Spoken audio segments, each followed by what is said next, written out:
No nii, näe, ongi lõpp käes. Tallinna Lauluväljak. Kogunenud on hulk inimesi, vastu võtma sain nelgid ka kätte, nagu jutt oli. Ja kokkuvõtteks siis tuleb öelda, et on, näed, tehtud. Sõidetud 28 498 kilomeetrit, oli kogu see ring 48 päeva, läks selle ringi sõitmiseks.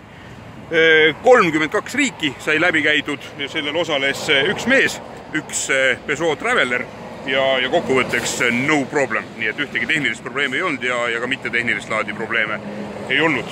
Ja ega nüüd ei olegi midagi. Loeme selle projekti lõppenuks, aga see ei tähenda seda, et nüüd vaikseks jääb. Tegelikult on tulemas üks videoblogi veel, on tulemas veel hulk pilte viimasest etapist.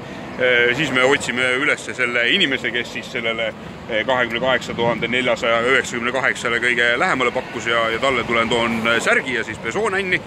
Nii et sulle ma tulen koju külla, pane kohvi käima. Ja siis, ega reisimuljeid ja kokkuvõtteid ja selliseid asju ikka tuleb, nii et ega siin lehe peal nüüd üle liia vaikseks ei jää. Aga praegu käiks veel sutsaka vannis ja vaataks siis, kuhu edasi hakkan sõitma.